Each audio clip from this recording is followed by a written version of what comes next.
O estado da Bahia é conhecido nacionalmente e internacionalmente por sua arte, por sua literatura e também por sua música. Mas existe uma história belíssima e pouco contada, que é a história da astronomia aqui no estado da Bahia.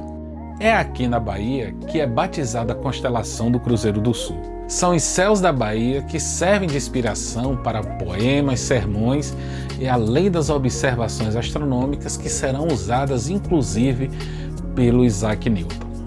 É o baiano Manuel Pereira Reis que vai fixar as estrelas da nossa bandeira nacional, bem como ele vai construir um observatório astronômico conhecido hoje como Observatório do Valongo. Temos na Bahia o primeiro observatório astronômico do Norte e Nordeste, na cidade de Feira de Santana. E é esse mesmo observatório, o Observatório Antares, que hoje serve de inspiração e também para a formação de novos astrônomos que vão espalhar o conhecimento da astronomia pelo estado da Bahia.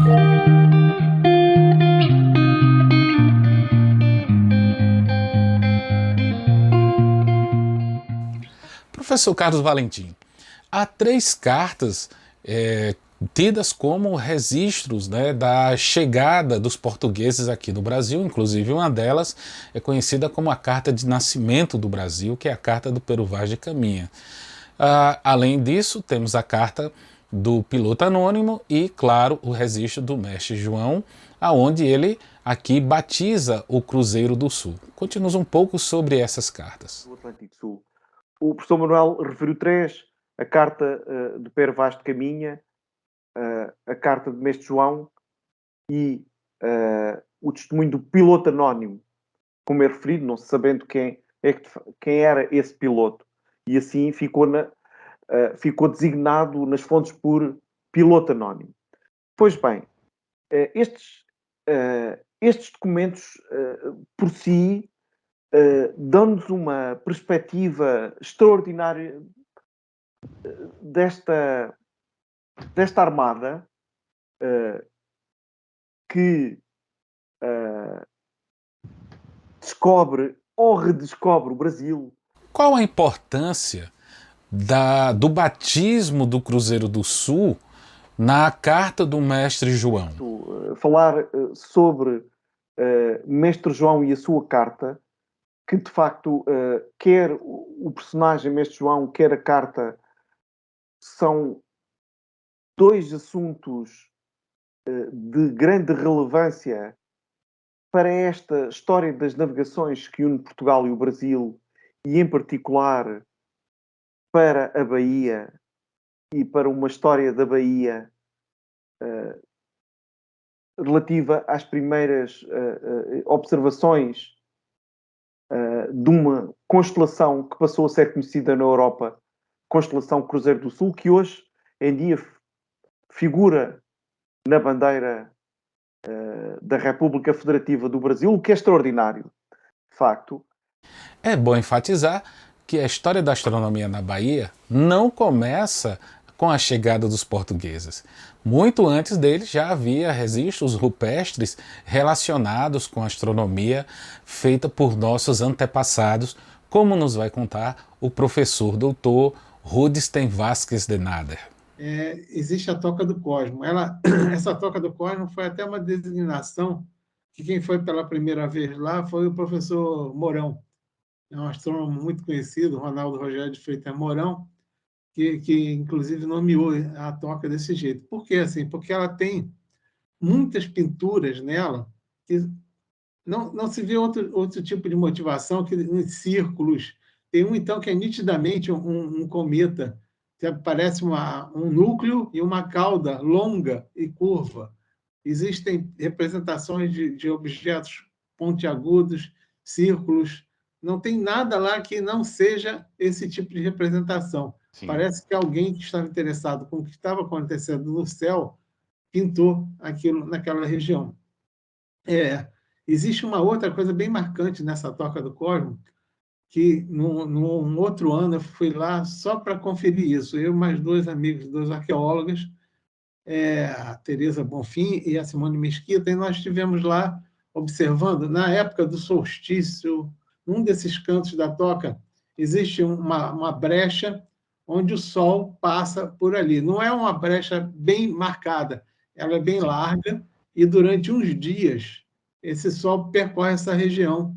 Mas é bem nítido que alguém estava observando o Sol ali, porque na parte de cima existe um semicírculo com raios e do lado um lagarto. O que se costuma associar, né, que quando você encontra um círculo com uma rã, uma perereca, você está associando a Lua. Por quê? Porque é um animal de hábito noturno.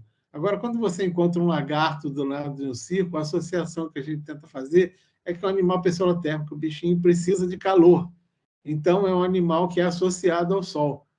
Então, essa é uma forma de tentar interpretar aquilo como sendo o Sol, e ele passa justamente na época do solstício, naquela abertura. Então, a gente acha que aquilo ali é como...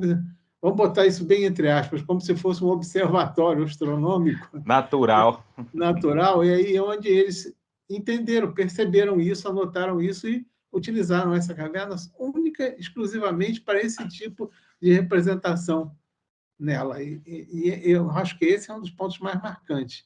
Professor Rudstein, li um artigo seu fazendo uma associação de uma dessas pinturas rupestres com a supernova de 1054, evento que é registrado quase que globalmente, registrou na China, registrou na Europa, e provavelmente, né, pelo que o senhor aponta no seu artigo, também esse registro é feito, ou possivelmente feito, lá nas pinturas rupestres encontradas aqui na Bahia. Sim, é interessante. Essa foto, esse trabalho, ele veio, acho que depois de quase uns 20 anos que eu tirei essas fotos.